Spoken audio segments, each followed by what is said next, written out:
बड़ा सवाल में आपका स्वागत है। मैं हूं राकेश अग्निहोत्री। आज बात होगी सपाक्स की सियासत। जी हाँ, कुछ तस्वीरों ने मध्य प्रदेश की ध्यान आकर्षित किया है, चाहे वो ज्योतिरादित्य सिंधिया का विरोध में हो, या फिर गोपीलाल जाटव, या फिर मंदसौर से आने वाली तस्वीरें और उनके बयान, जो सोचने को मजबूर कर रहे हैं कि सपाक्स जो कर्मचारी संगठन था और जिसने सियासत में कदम रखने का ऐलान कर दिया है। मध्य प्रदेश की राजनीति में एक ओर जहां प्रदेश सरकार हर वर्ग को साधने में जुटी है, वहीं दूसरी ओर पदोन्नति में आरक्षण का मसला सरकार के लिए मुसीबत बढ़ाने का काम कर रहा है। एट्रोसिटी एक्ट पर सुप्रीम कोर्ट के दिए गए निर्णय को समाप्त करने के लिए केंद्र सरकार द्वारा संसद में पास किए गए संशोधन विधेयक बिल का विरोध कर रहा है। सपाक्स संगठन में नाराजगी है। 10 साल पहले सक्रिय हुए कर्मचारी और अफसरों ने इस संगठन है, अब वो जो आगे बढ़ रहा है और सक्रिय है, और वो जिस तरह से उसने चुनाव में जाने का ऐलान किया है, वो कहीं ना कहीं एक राजनीति में, जहां राजनीतिक दल लंबा अनुभव रखते हैं, एक अलग तरह से एक बहस को छेड़ दिया है। कुछ नए समीकरण बनने लगे हैं। कांग्रेस की गठबंधन की राजनीति और भाजपा की एकला चलो की नीति के बीच सपाक्स ने भी दूसरे राजनीतिक दलों की तरह चुनाव लड़ने का फैसला लिया है। राजनीति के मैदान में पहली बार आमद देने वाले इस संगठन में ज्यादातर वो लोग शामिल हैं जो, चाहे वो शिवराज सरकार हो या फिर इससे पहले दिग्विजय सिंह सरकार, भाजपा और कांग्रेस की सरकार में व्यवस्था का हिस्सा रहे और अच्छी तरह से राजनेताओं की नब्ज को समझते हैं। तो कुछ विधानसभा क्षेत्रों में इस संगठन का दखल दिखने लगा है। तो बड़ा सवाल में आज चर्चा होगी सपाक्स की सियासत। जी हाँ, कर्मचारी संगठनों की आवाज उठाने वाले इस संगठन ने जब सियासत में कदम रख दिए हैं और ऐलान कर दिया है कि चुनाव लड़ेंगे, तो कुछ सवाल खड़े हो रहे हैं कि आखिर इसकी भूमिका क्या होगी, मुद्दे क्या होंगे, वो लोग कौन होंगे जो चुनाव लड़ेंगे, वो भी तब जिस मध्य प्रदेश में कांग्रेस और भाजपा के बीच मुकाबला होता है। लेकिन अब गठबंधन की राजनीति को लेकर के कांग्रेस आगे बढ़ रही है, तो भाजपा अपनी सरकार बचाने के लिए रोज नए कहीं ना कहीं एक प्रयोग करने को मजबूर हुई है। तो कुछ सवाल आपकी स्क्रीन पर। आखिर सपाक्स संगठन की प्रदेश सरकार से नाराजगी की वजह क्या है? कांग्रेस और भाजपा सपाक्स की आमद से क्या अपनी रणनीति बदलने को मजबूर होंगे? क्या सपाक्स की सरकार के खिलाफ नाराजगी से कांग्रेस को कोई फायदा होगा?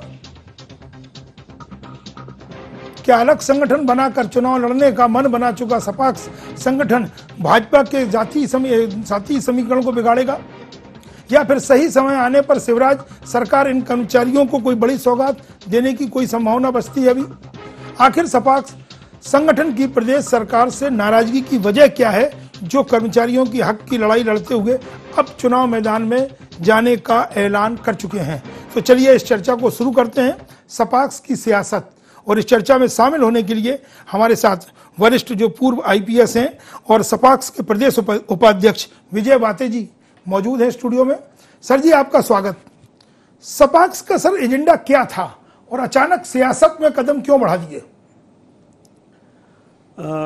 असल में जब सपाक्स संगठन जो शुरुआती तौर पर तो कर्मचारियों का संगठन था जी, लेकिन ये राजनीति में आने की जो तात्कालिक वजह है वो तो ये एट्रोसिटी एक्ट के बाद में उसकी आवश्यकता ज़्यादा महसूस हुई। हुआ क्या कि जब एक नागराज प्रकरण में सुप्रीम कोर्ट ने एक फैसला किया। नागराज प्रकरण भी एक अधिकारी का प्रकरण था जिसमें कि अधिकारी ने अपने जूनियर अधिकारी की सीआर या उसके खिलाफ विभागीय कार्रवाई शासकीय की थी। उसमें एट्रोसिटी एक्ट का प्रकरण दर्ज हुआ और वो प्रकरण चलते चलते सुप्रीम कोर्ट तक आया। ये मध्य प्रदेश की नहीं बात नहीं, ये मध्य प्रदेश की नहीं है, महाराष्ट्र का। लेकिन उसमें एट्रोसिटी एक्ट जब में जो परिवर्तन तो नहीं कहेंगे, उसमें जो उसकी व्याख्या करते हुए भावना को समझा। सुप्रीम कोर्ट का काम ही यह है कि कानून की भावना और कानून की व्याख्या करे। सुप्रीम कोर्ट ने कोई अलग से फैसला नहीं दिया था और इतने वर्षों से जो एट्रोसिटी एक्ट चला आ रहा था उसके अंदर जो कुछ कमियां महसूस करी, जो कुछ सुधार महसूस करा, वो सुप्रीम कोर्ट ने शामिल किया। इसे जो राजनीतिक लोग हैं जो कि वोट की राजनीति करते हैं, सीधे बोले ना सर, केंद्र सरकार नहीं, केंद्र सरकार भी उसमें है, लेकिन केंद्र सरकार पर दबाव तो एससी एक्ट की संगठनों के जो नेता लाए, और हमारी लड़ाई एससी एससी से नहीं है, लेकिन उन नेताओं से है। वो आगे चल के मैं आपको समझाऊंगा। तो इन नेताओं ने इस प्रकार का दबाव लाया कि इससे तो पूरा का पूरा जो है वो SC वोट अजा वोट बैंक जो है वो चला जाएगा, खसक जाएगा। माने आप ये नहीं चाहते कि जो पिछड़े हैं, दलित हैं, कुचले हैं, जिनको विकास की मुख्य धारा से दूर है, अगर कोई आरक्षण मिल रहा है और अगर उनको विकास हो सकता है तो उसमें फिर चाहते हैं, बहुत ज्यादा चाहते हैं, बल्कि हम ही चाहते हैं। हमारा कहना है कि जो संगठन ये काम कर रहे हैं वो नहीं चाहते। देखिए 70 साल हो गए। नहीं, हमारे साथ चर्चा में कांग्रेस नेता जी, कांग्रेस नेता और कांग्रेस के प्रवक्ता पंकज चतुर्वेदी जुड़ गए। पंकज जी, मैं आपके पास आ रहा हूं। सर, मुख्य मांग क्या है? वो मांग क्या पूरी नहीं हुई जो चुनाव में जा रहे, या फिर वजह क्या है सर कि ये लाइन, चुनाव वाली लाइन तो फिर सीधी हो जाती है? सर मुझसे पूछ रहे हैं जी, आपसे तो मैं आपको ये बताना चाहता हूं कि जब पार्लियामेंट में इस एक्ट को बदलने का मौका आया, 500 550 जितने एमएलए थे, उसमें से जितने एमपी सांसद थे, उसमें से एक भी आवाज नहीं उठी कि भाई कुछ तो न्याय की बात सोचो। अगर सुप्रीम कोर्ट ने अगर किया है, सुधार किया है, तो उस पर विचार तो करो। सीधा का सीधा ये तो बहुमत की तानाशाही हो गई। मैं ये महसूस करता हूं और जनता भी महसूस करती है कि अब लोग डिस्कनेक्ट हो गए। जो आप देखिए, अगर 2 भाई हैं और 2 भाई में से एक कमजोर है और एक ताकतवर है, तो पिता का हर रोल ये थोड़ी है कि ताकतवर बड़े भाई को डांटता पीटता ही रहे, उसको भी समझाए कि भाई ये कमजोर है, इसकी मदद करें। लेकिन ये जो तरीका इस्तेमाल किया गया कि हम इस वोट बैंक को सेटिस्फाई करने के लिए सुप्रीम कोर्ट के द्वारा दिए गए निर्णय को ही पलट देंगे, और उस पर एक भी राजनीतिक दल नहीं बोला। नहीं, मेरा कहना एक भी दल, तो कम से कम एक आवाज तो ऐसी हो जो बताए कि भाई कम से कम एक आवाज असहमति का। ये सिर्फ मध्य प्रदेश तक है सर कि और भी पैर पसार रहे हैं अलग अलग? प्रत्येक राज्य में है। मध्य प्रदेश में थोड़ा सा ज्यादा सक्रिय है, और वो सक्रिय होने, बल्कि हम महसूस करते हैं कि जितना सक्रिय होना चाहिए हम हो नहीं। चलिए सर, हमारे साथ चर्चा में खास मेहमान जुड़ के हैं, भाजपा से रंजीत अग्रवाल जी और कांग्रेस से पंकज चतुर्वेदी जी। सबसे पहले पंकज जी, आपके पास आना चाहूंगा। कुछ तस्वीरें सर अशोकनगर से सामने आई हैं, सिंधिया जी का विरोध, और वाते जी का कहना है कि भाई अब तो चुनाव तो ये संगठन लड़ेगा क्योंकि इसकी कोई सुध नहीं ले रहा है। जितने संसद में बैठे हैं, चाहे वो भाजपा के हों या कांग्रेस के हों, कोई सुनने समझने को तैयार नहीं है। क्या इनकी मांगों से आप इत्तेफाक रखते हैं? देखिए राकेश जी, लोकतंत्र में सबको अपनी अपनी बात रखने का अधिकार है, और मांगों से इत्तेफाक रखना या ना रखना अलग विषय है। इस सारे मामले में देश की जो सबसे बड़ी पंचायत है, संसद निर्णय लेती है। जहाँ तक आरक्षण का विषय है, तो देश के कानून में जब आरक्षण लागू हुआ तो हर 10 साल बाद उसकी समीक्षा होती है, और अब 2020 में 2010 में आरक्षण की समीक्षा हुई देश की संसद में, तब तय किया गया कि इस आरक्षण की व्यवस्था को यथावत लागू रखा जाए, और इसको अब आगे 2020 तक बढ़ा दिया गया। बाकी जो बहुत सारी विसंगतियां हैं, जैसे क्रीमी लेयर का मुद्दा है, और मुद्दा उसको लेकर मामला सुप्रीम कोर्ट में है, तो मुझे लगता है कि सपाक्स को निश्चित तौर पर एक संगठन बनाने का अधिकार तो है ही। नहीं, मामला सुप्रीम कोर्ट में अपनी जगह है, सुप्रीम कोर्ट से संसद में भी पहुंच जाता है। नाराजगी चुने हुए जनप्रतिनिधियों से है, और जब चुनाव की आहट है तो उनको आरोपों के कटघरे में खड़ा किया जा रहा है कि एक वर्ग विशेष क्यों, दूसरे की क्यों नहीं सुन रहे। पंकज जी, लौट रहा हूं। रजनीश अग्रवाल जी और वरिष्ठ पत्रकार शिवनराग पटेरिया जी भी हमारे साथ जुड़ गए। रजनीश जी, भाजपा का क्या दृष्टिकोण है? इनकी मांगे जायज है? देखिए, भारतीय जनता पार्टी मैंने पहले भी आपके इसी मुद्दे पर कई बार स्पष्ट किया है कि इनकी मांगे कई बार कई प्रकार के सवाल उठते हैं, उस पर एक राजनीतिक दल के नाते विचार होते हैं। अभी तुरंत तत्काल में इनकी जो मांगे हैं, प्रमोशन में रिजर्वेशन को लेकर हो या कंप्लीटली जो रिजर्वेशन है उसको लेके हो, उसको संवैधानिक स्थिति सबके सामने स्पष्ट है। प्रमोशन में रिजर्वेशन को लेके जो इनकी डिमांड है वो ऑलरेडी संविधान पीठ देख रही है, सुप्रीम कोर्ट की, उसका निर्णय आने वाला है। और रही बात भारतीय जनता पार्टी की, तो बार बार हम कह चुके हैं, स्पष्ट कर चुके हैं कि हम संविधान प्रदत्त आरक्षण व्यवस्था को लागू रखना चाहते हैं। और यही बात शिवराज सिंह चौहान कह चुके हैं, कौन माई का लाल, और अमित शाह भी ये बात कह चुके हैं, और मोहन भागवत और पूरा संघ भी ये कह चुका है। तो माने इनके लिए कोई न्याय की गुंजाइश नहीं है अगर ये कुछ सवाल खड़े कर रहे हैं तो? किसी को न्याय देने का मतलब ये कतई नहीं है कि सामान्य वर्ग या अनारक्षित वर्ग को के साथ में अन्याय होना चाहिए। बिल्कुल, ये बिल्कुल इसका अंदाज या इससे निर्णय नहीं निकाला जाना चाहिए। मध्य प्रदेश वो राज्य है जहां मेधावी विद्यार्थियों को भी बिना किसी जाति के भेदभाव के इनको फीस का भुगतान किया जाता है। इनके लिए गरीब बच्चों को जो छात्रवृत्ति दी जाती है, तो ये तमाम प्रकार की योजना चल रही। संबल योजना में भी जाति का कोई भेदभाव नहीं किया गया है। तो आने वाले समय में जिस प्रकार की जो सरकार होगी, तो वो तो लगातार आने वाले समय में देखा जाएगा, लेकिन 14 साल में जो लाइन यहां आके खड़ी गई उस पर तो सवाल खड़ा हो रहा है। शिवनराज जी, सियासत अपनी जगह है, सपाक्स की मांगों से कितना इत्तेफाक रखते हैं, और आप क्या देख रहे हैं कि जिस तरह से विरोध हो रहा है, चाहे वो किसी भी दल का जनप्रतिनिधि हो, अगर वो कहीं सड़क पर आकर विरोध कर रहा है तो ये चुनावी साल में, कुछ चुनावी माह में कह लीजिए, 1-2 माह में क्या दृश्य बनते हुए नजर आ रहा है? कहीं जातीय संघर्ष एक नई दिशा तो नहीं ले लेगा? देखिए, राजनेताओं का काम कुल मिला के जातीय संघर्ष को बढ़ाना होता है। चाहे भारतीय जनता पार्टी हो, कांग्रेस हो, सब अग्निकुंड में आहुति देने का काम करते हैं। तो जातियों को बांटकर राज करना चाहते हैं, इस देश का सच है। कोई नाक सीधी पकड़ता है, कोई नाक को हाथ घुमाकर पकड़ता है। इसमें भारतीय जनता पार्टी, कांग्रेस, सपा, बसपा सब एक जाजम में बैठे हुए हैं और इनसे कोई उम्मीद मुझे लगता है किसी वर्ग को नहीं करना चाहिए। दूसरा, जब तक सामान्य वर्ग है, पिछड़ा वर्ग है, एक होकर अपने राजनीतिक ताकत के तौर पर प्रस्तुत नहीं होंगे, तब तक उनकी बात को नहीं सुना जाएगा। दरअसल वोट बैंक की राजनीति का देश है। जब आरक्षण लागू हुआ था तो उसका एक अवधि तय थी। भाई, आरक्षण किनको मिलना चाहिए? एक IAS है, क्या उसके बेटे को भी आरक्षण मिलना चाहिए? एक व्यक्ति जो इनकम टैक्स पे करता है, क्या उसको आरक्षण मिलना चाहिए? आरक्षण की एक तय क्रीमी लेयर होना चाहिए। लेकिन राजनेता बहुत होशियार होते हैं, बहुत चतुर होते हैं। वो जातियों को खांचों में बांटकर अपने वोट के थोकबंद पेटियों को तैयार करते हैं और मुझे लगता है भाजपा इसके लिए बहुत बड़ी अपराधी है। सर विजय बाते जी, केंद्र में भाजपा की सरकार, मध्य प्रदेश में भाजपा की सरकार चुनाव के मुहाने पर खड़ी है, दोनों सरकारें, और सपाक्स के बढ़ते हुए कदम किसके लिए सिरदर्द बनेंगे? भाजपा के लिए या कांग्रेस के लिए? क्योंकि कांग्रेस गठबंधन के साथ, बसपा जैसे दलों के साथ जा रही है। देखिए, हम लोग तो चुनाव में ये सोच के नहीं उतर रहे हैं कि हम किसी के लिए सरदर्द बने।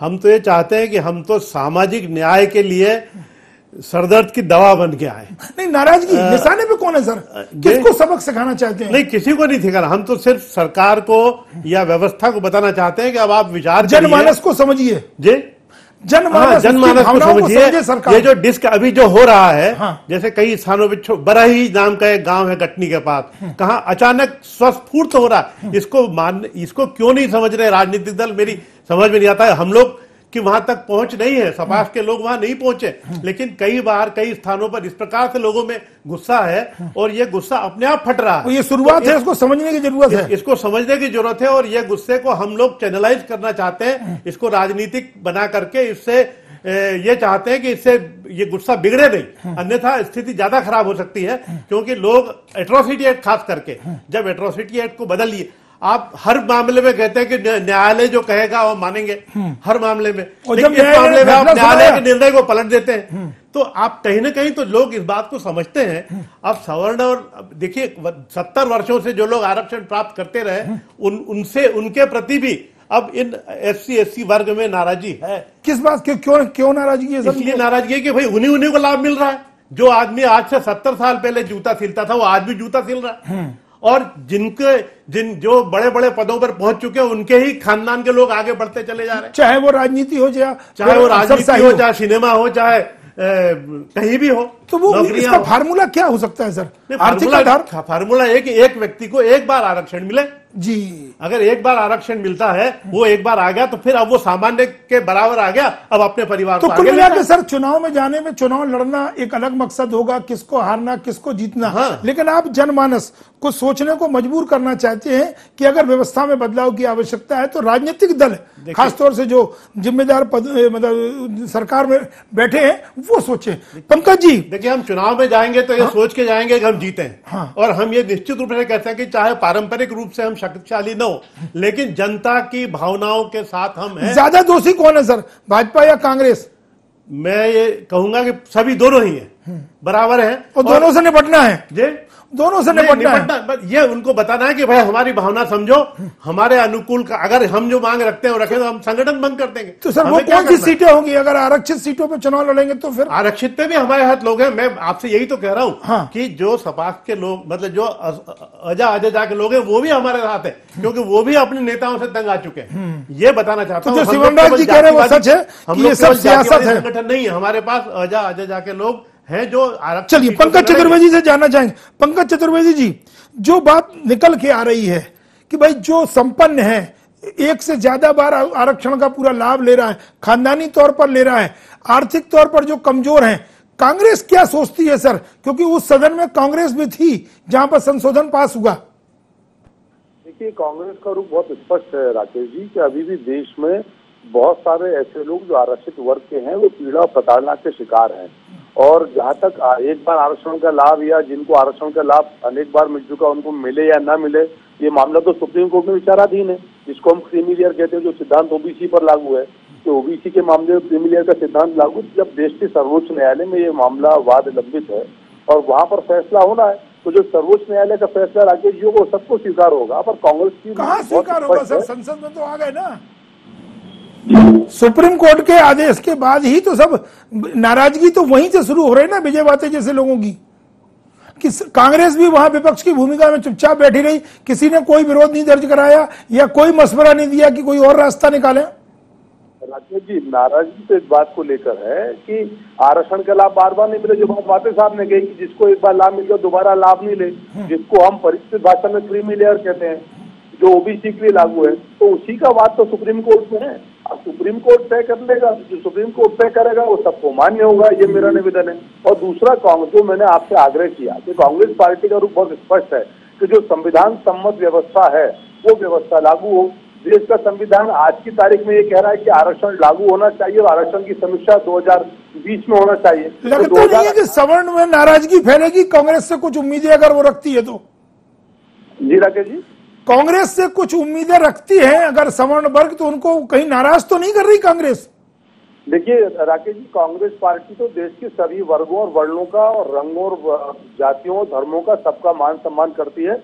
कांग्रेस के लिए ना कोई आरक्षित है ना आरक्षित, तो सारे भारत के इसी को राजनीति कहते हैं। रजनीश जी, पंकज जी जिस लाइन पे बढ़ रहे हैं, आप भी भाजपा में रहते हुए वही लाइन है ना? कम से कम यहां दोनों को एक साथ खड़ा देखा जा सकता है। रजनीश अग्रवाल जी शायद डिस्कनेक्ट हो गया है। शिवनराज जी, कांग्रेस और भाजपा में कोई अंतर नहीं रह गया। राकेश जी, यही बात तो मैं आपसे कह रहा था कि दरअसल इस पाप में सभी भागीदार हैं। राजनेताओं को सिर्फ राजनीति दिखती है, कुर्सी दिखती है, वोट दिखती है और सरकारें दिखती हैं, लेकिन समाज बांटने की जो कोशिशें हैं उनसे बचना चाहिए। एक काम जो कल तक कांग्रेस करती रही वो आज भारतीय जनता पार्टी करती है। आज भारतीय जनता पार्टी शासन में है, इसलिए उसकी ज्यादा बेहतर जवाबदारी है कि इस चीजों को देखे। दरअसल सारे अपराधों में एक विवेचना का प्रावधान होता है और विवेचना के बाद ही गिरफ्तारी की व्यवस्था की जाती है। देखिए, SC/ST एक्ट में एक ऐसी व्यवस्था है कि आपको अगर एक शिकायत है और आपको तत्काल गिरफ्तार कर दिया जाएगा। दूसरी, आरक्षण का मामला है, आप कितनी बार आरक्षण लेंगे? क्या 100 बार आरक्षण लेंगे?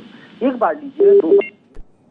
सही। विजय बाते जी क्या कह रहे थे, आप कुछ कहना चाहते थे? असल में भावनात्मक विस्फोट जो अभी है वो SC/ST एक्ट को लेकर ज्यादा है। जो अभी पटेल ने बताया कि ऐसे प्रावधान कर दिए गए हैं कि आपको सफाई का मौका भी नहीं मिलता है। मैं पुलिस अफसर रहा हूं और पुलिस अफसरों में मैंने अपनी नौकरी में इस तरह के कई मामले देखे। मैं ये नहीं कहता कि लोग झूठे मामले करते हैं, लेकिन राजनीतिक रूप से झूठे मामले ले लिए जाते हैं, एक दूसरे के खिलाफ दुरुपयोग किए जाते हैं, दुरुपयोग की बात, कई चीजें होती है। तो विवेचना का काम ही है कि सच्चे और सही। अब आप विवेचना के अवसर को भी बाद में करो, पहले गिरफ्तारी करो फिर विवेचना करो, तो ये बहुत ज्यादा हो जाता है। चलिए, ये तो हो गए सर मुद्दे और आपका एजेंडा है। कितनी सीटों पर चुनाव लड़ने की तैयारी है सर? उम्मीदवार कहां से लाएंगे? नहीं, उम्मीदवार जनता में से अपने आप आ रहे हैं, सामने आ रहे हैं। मैं कर रहा हूं क्या, हमारे बिना कोशिश किए लोग सामने आ रहे हैं। और ये जो जनता के अंदर जो भाव आया है, इसमें SC/ST और OBC नहीं रहा है। OBC के लोग, SC/ST के कई लोग और बाकी सामान्य सभी लोग, समाज के लोग इस एक्ट के विरोध में खड़े हैं। इस तो जो मध्य प्रदेश में शुरुआती दौर ही कहें, जो भी कहें, हाँ। कि एक मतलब सोचने समझने को मजबूर कर रहे जो तस्वीरें आ रही हैं, सपाक्ष उनको समर्थन दे रहा है। नहीं, देखिए, हम हिंसा के पक्ष में नहीं है, हम तो कहेंगे हम वध के पक्ष में भी नहीं है। हम तो एक वैकल्पिक तरह की राजनीति ये करना चाहते हैं कि लोगों की भावनाओं की को सामने रखना चाहते हैं। तो दूसरा तरीका नहीं था कि भाजपा और कांग्रेस से उनका घोषणा पत्र वचन, हाँ नहीं, घोषणा पत्र उसमें आप दबाव बनाते, ये जो चुनाव लड़ने से क्या होगा सर? ये जो ज्ञापन हम दे रहे हैं ये केवल सांसदों को बताने के लिए कि आप तो विजय बात है, कहां से चुनाव लड़ेंगे सर? भोपाल से लड़ेंगे या आप भी कोई और सुरक्षित सीट तलाश रहे हैं? नहीं, मुझे लगता है कि मुझे जहां से हुक्म मिलेगा पार्टी का लड़ने के लिए वहां से लड़ूंगा। अगर और इस संगठन में दूसरे दलों के लोगों के लिए भी एंट्री का रास्ता खुला है? नहीं, हम लोग प्रयास तो ये करेंगे, नहीं जो हमारी विचारधारा के साथ जुड़ता हुआ आ जाए, लेकिन हम बहुत प्रोफेशनल पॉलिटिशियन हम अपने साथ में रखना नहीं चाहते हैं। रजनीश जी, कांग्रेस जहां खड़ी है भाजपा भी वहीं खड़ी है, दोनों एक साथ हैं, हर मुद्दे पे मतभेद हो सकता है। रजनीश जी शायद अगर तकनीकी मामला है तो अलग है, या फिर भाजपा बचना चाहती है इन मुद्दों से, यही समझा जा सकता है। 2 बार संवाद उनसे टूटा है, संपर्क नहीं हो पा रहा है। तो विजयभाती जी, जो बात आप कह रहे थे कि वाकई में सर क्या चुनाव लड़ने भर से आपका लक्ष्य पूरा हो जाएगा, या जाने अनजाने कहीं ना कहीं आप फिर मदद करेंगे राजनीतिक दलों की? देखिए, ये गणित हम नहीं लगाते कि किसकी मदद होगी, किसका नुकसान होगा। आज भी अगर हम ज्ञापन देते हैं तो सब पार्टी के सांसदों को देते हैं कि आप लोग नहीं बोले। हमारा इसमें कोई रुचि नहीं है कि किसको लाभ हो किसको हानि हो, हमारे लिए दोनों एक जैसे हैं। इसलिए हम तो चुनाव अब जीतने के लिए लड़ेंगे और हम पूरा प्रयास किसी करेंगे। दल के साथ कोई गठबंधन, कोई समझौता नहीं, कोई गठबंधन और खासतौर से कांग्रेस भाजपा से तो बिल्कुल भी नहीं। प्रश्न नहीं भाई, जो हमारे विचार, जो इस अन्याय को बनाए रख रहे हैं और उसका समर्थन कर रहे हो, यहां तक करें, देखते हैं कौन माई का लाल इस अन्याय के खिलाफ खड़ा होता है, तो कैसे हो सकता है? ये तो शिवनराज जी, कांग्रेस बसपा सपा गोंगपा जाति समीकरण दुरुस्त करने के लिए सोशल इंजीनियरिंग के नाम पे गठबंधन कर रही है। सपा जैसे दल की मौजूदगी बहुत सीमित हो सकती है, कांग्रेस को फायदा पहुंचा सकती है या नुकसान? मुझे लगता है कि कांग्रेस को फायदा पहुंचा सकती है, क्योंकि हमेशा जो आक्रोश होता है वो सत्ताधारी दल के खिलाफ होता है और ये स्ट्रेटेजिकल होगा। कुछ स्थानों पर अगर कांग्रेस का प्रत्यक्ष या अप्रत्यक्ष रूप से मुद्दों को समर्थन करता है तो उसके बारे में उनकी एक अलग राय हो सकती है, और उन स्थानों पर जहां पर वो खिलाफ होता है तो उसकी अलग राय होगी। मुझे लगता है इसमें दलों के साथ साथ प्रत्याशियों का भी अपनी राय बहुत महत्वपूर्ण स्थान रखेगी। तो भाजपा के लिए चिंता की बात है अगर सपा कदम बढ़ा रहा है? निश्चित तौर पर भारतीय जनता पार्टी के लिए मुसीबत की बात है, क्योंकि दोनों जगहों पर सत्ता में, केंद्र में भी वो सत्ता में है और राज्य में भी वो सत्ता में है। पंकज चतुर्वेदी जी, दूसरे सभी दलों जिसमें बसपा है, सपा है, गोंगपा है, उनसे तो समझौता कर रहे हैं, क्या सपा के साथ भी कोई ऐसी रणनीति बना सकते हैं? देखिए राकेश जी, राजनीति अनंत संभावनाओं का क्षेत्र है, आप भी भली बात ही जानते हैं। ये तो ज्ञान दे रहा है सर, मैं सीधी बात कर रहा हूं कि जब छोटे छोटे दलों को जोड़ रहे हैं तो सपा एक नया प्रयोग करने जा रहा है, उससे भी क्या तालमेल बनाएंगे, या उन जो विचारधारा है, जो मुद्दे हैं बिल्कुल मेल नहीं खाते, कोई गुंजाइश नहीं, मान के चले कि कांग्रेस के निशाने पे सपाक्स होगा? देखिए राकेश जी, कांग्रेस के निशाने पर तो मध्य प्रदेश की भ्रष्ट और निकम्मी भारतीय जनता पार्टी की शिवराज सरकार है। सपाक्स में जो लोग भी हैं वो भी बीजेपी से उतने पीड़ित प्रधान से जितना मध्य प्रदेश का आम आदमी। वो कांग्रेस से भी पीड़ित है सर, कि एक सांसद संसद में खड़ा होकर नहीं बोला। नहीं, कांग्रेस से पीड़ा का विषय है ही नहीं राकेश जी। नहीं, सपाक्स की जो नाराजगी है विपक्षी दल से ज्यादा है कि आप तो कम से कम हमारा हक दिलवाइए। राकेश जी, कांग्रेस देश में जिसके साथ अन्याय होगा हर उस अन्याय के साथ खड़ी, पर कांग्रेस का स्पष्ट मत है कि आरक्षण लेकर जो संविधान सम्मत व्यवस्था है उस व्यवस्था का पालन, संविधान सम्मत व्यवस्था, हम चर्चा को यहीं विराम देंगे। जो व्यवस्था है उसके कारण अगर किसी को फायदा हो रहा है तो नाराजगी भी बढ़ रही है। पंकज चतुर्वेदी जी आपका, विजयभाती जी, सिमनराग पटेल जी, और चर्चा में बीच में हमको छोड़कर चलेगा रजनीश अग्रवाल जी, भाजपा नेता। सभी मेहमानों का चर्चा में जुड़ने के लिए बहुत बहुत शुक्रिया। तो देखना दिलचस्प होगा गठबंधन की राजनीति की ओर, जब कांग्रेस आगे बढ़ रही है और भाजपा एक ना चलो, तब सपाक्स दूसरे दलों की तुलना में ये दल जो कहीं ना कहीं आरक्षण के विरोध में है, आखिर मध्य प्रदेश के चुनाव में ये जो राजनीति है आखिर क्या गुल खिलाती है। तो बड़ा सवाल में आज इतना ही, कल फिर मिलेंगे एक नए मुद्दे के साथ। इसी के साथ इजाजत दीजिए, राकेश अग्निहोत्री को नमस्कार।